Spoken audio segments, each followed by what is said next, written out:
मुश्किलों से भाग जाना आसान होता है। मुश्किलों से भाग जाना आसान होता है। हर पहलू ज़िंदगी का इम्तिहान होता है। डरने वालों को मिलता कुछ नहीं ज़िंदगी में। डरने वालों को मिलता नहीं कुछ ज़िंदगी में। लड़ने वालों के कदमों में ज़हन होता है। जय हिंद साथियों, मैं आपका साथी ए.के. खत्री। तो आज मैं आपके सामने लेकर आया हूँ आरपीएससी फर्स्ट ग्रेड जो एग्ज़ाम हुआ था अभी 2025 का।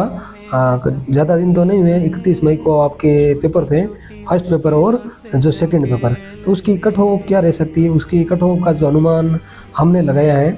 अनुमान लगाने के लिए हम लोगों ने जो बच्चे काफ़ी टाइम से तैयारी कर रहे हैं उनसे बात करी एक तो, क्योंकि 2022 की वैकेंसी में जब हम लगे थे, हमारे साथ वाले भी कई कैंडिडेट हैं जिन्होंने 2024 का पेपर दिया है, तो उनका क्या स्कोर है और पेपर का स्टैंडर्ड कैसा था। लेकिन स्टैंडर्ड की बात करें तो जो 2024 वाला पेपर था उससे ये पेपर थोड़ा सा इजी था, ज़्यादा नहीं, थोड़ा सा इजी था, है ना।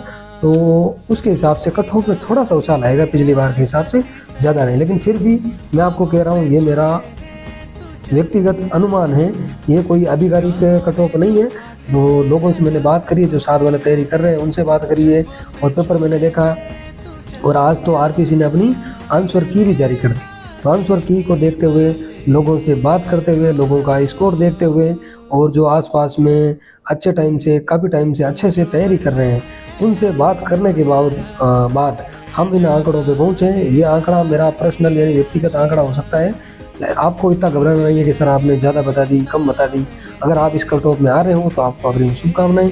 अगर आप नहीं भी आ रहे हो तो आपको हार नहीं माननी है, क्योंकि आपको भरोसा आरपीएससी यानी राजस्थान लोक सेवा आयोग द्वारा जारी की जाने वाली कट ऑफ पे भरोसा करना है। इस कट ऑफ पे इतना भरोसा नहीं करना है, भरोसा कर सकते हो क्योंकि एक अनुमान है, अनुमान अपना सटीक बैठता है भगवान की दया से। क्योंकि जब कट ऑफ बताइए 2-4 नंबर 5 नंबर का ही अंतर आता है, ज़्यादा अंतर नहीं आता है। लेकिन अंतर आता है मतलब कम ही रहती है, ज़्यादा नहीं रहती है। एक बात ये भी है, ठीक है ना। ज़्यादा तो कई बार कोई क्वेश्चन में उलटफेर हो जाए तब कट ऑफ बढ़ जाती है, बाकी नहीं बढ़ती है किसी भी हाल में। मुझे नहीं लग रहा कि 1-2 क्वेश्चन के अलावा आपके कोई क्वेश्चन डिलीट होंगे। तो कट ऑफ की बात करें तो जनरल की कट ऑफ का मेरा अनुमान है 306 से लेकर 311 के बीच में जनरल की कट ऑफ रह सकती है। फिर जनरल 306 में फाइनल बता रहा हूँ, 2 गुना की नहीं बता रहा हूँ, 2 गुना की कम ही रहेगी। तो 2 गुना के पे आपको ध्यान ही नहीं देना है। मैं फाइनल अंतिम कट ऑफ जिससे आपका सिलेक्शन होने वाला है उसकी बात कर रहा हूँ। 306 से लेकर 311 अगर आपके नंबर इनके बीच में आ रहे हैं तो आप जनरल में सेफ हो मेरी नज़र में।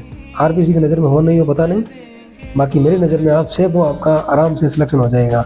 फिर बात आती है ईडब्ल्यूएस की। तो ईडब्ल्यूएस 284 से 288 नंबर अगर आपके आ रहे हैं, आप ईडब्ल्यूएस के कैंडिडेट हो तो आप भी अपने आप को सेफ मान सकते हो। फिर बात आती है ओबीसी की। ओबीसी 297 से 300 नंबर के बीच ओबीसी वाले सेफ हैं, उनका आराम से चयन हो जाएगा और जल्दी वो शिक्षा विभाग में लेक्चरर पद को सुशोभित करेंगे, ऐसा मेरा मानना है। फिर है एमबीसी। तो एमबीसी में जिसके 284 से लेके 288 के मध्य नंबर आ रहे हैं, 284 से लेकर 288 के बीच में अगर एमबीसी वालों के नंबर आ रहे हैं तो उनका भी चयन सुनिश्चित है। फिर है एससी। तो एससी की बात करें तो एससी की कट ऑफ 270 से 275 के बीच अगर मेरे एससी के भाई बहनों के नंबर आ रहे हैं तो उनका चयन भी सुनिश्चित है और आराम से खुशियाँ मना सकते हैं।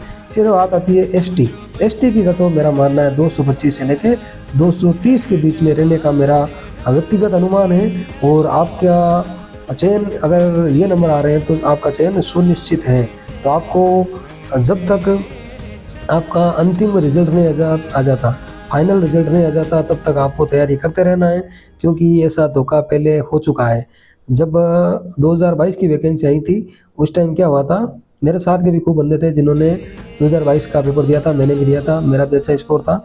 लेकिन हम लोगों ने तो रेगुलर तैयारी रखी, सेकंड ग्रेड का दिया, फर्स्ट ग्रेड संस्कृत शिक्षा का दिया, सेकंड ग्रेड संस्कृत शिक्षा का दिया, रीट का दिया, REET SST, REET Hindi, KVS, NVS सारे दिए थे। लेकिन कई बंदों ने क्या है कि जो कट ऑफ बताई, किसी ने कट ऑफ पे पूरा भरोसा करके तैयारी छोड़ दी। भाई अब तो हम लेक्चरर बन ही गए, अब हम क्यों पढ़े, उन्होंने ऐसा मान लिया। फिर लास्ट में जब रिजल्ट आया तो कट ऑफ में ज़्यादा क्या आ गया, उछाल आ गया कट ऑफ में। उस चक्कर में उनका क्या नहीं हुआ, उनका सिलेक्शन नहीं हो पाया, वो पीछे रह गए बेचारे। वो आज भी तैयारी कर रहे हैं, मैंने बात भी करी कल उनसे, तो उनका स्कोर इस भर्ती में भी कम हो रहा है। तो आपको ये गलती नहीं दोहरानी है। आपको जब तक आपका फाइनल रिजल्ट, अंतिम रिजल्ट नहीं आ जाता है, तब तक आपको लगे रहना है, तब तक आपको तैयारी करते रहना है और तैयारी बिल्कुल नहीं छोड़नी है। मैं आपके सामने हूँ, मैंने तैयारी नहीं छोड़ी, मैंने रेगुलर एग्ज़ाम दिए, जब तक रिजल्ट नहीं आए तो मेरे सब में सिलेक्शन हो गई। फर्स्ट ग्रेड संस्कृत शिक्षा सामान्य शिक्षा, सेकंड ग्रेड संस्कृत शिक्षा सामान्य शिक्षा है और सेकंड ग्रेड संस्कृत शिक्षा में एसएसटी में भी हो गया। फिर रेट हिंदी एसएसटी केवीएस सब में हो गया था, क्योंकि हमने तैयारी नहीं छोड़ी। तो मैं आपको भी यही कहना चाहूँगा कि आपको तैयारी नहीं छोड़नी है, आपको तैयारी करते रहनी है, ठीक है। तो कुछ पंक्तियों के बाद मैं अपनी बात खत्म करूँगा कि ना थके कभी पैर ना कभी हिम्मत हारी है, ना कभी थके पैर ना कभी हिम्मत हारी है, हौसला है ज़िंदगी में कुछ कर दिखाने का, इसलिए अभी भी सफ़र जारी है। तो आपको सफ़र जारी रखना है। मेरी तरफ से आपको अग्रिम शुभकामनाएं, ठीक है साथियों। आपको तैयारी करते रहना है, सेकंड ग्रेड का एग्ज़ाम जुलाई में देना है और उसके बाद जब रिजल्ट आ जाए तब आपको आराम करना है। पहले आराम हराम है, जवाहरलाल नेहरू ने बहुत पहले कहा था, ठीक है साथियों। जय हिंद, जय भारत।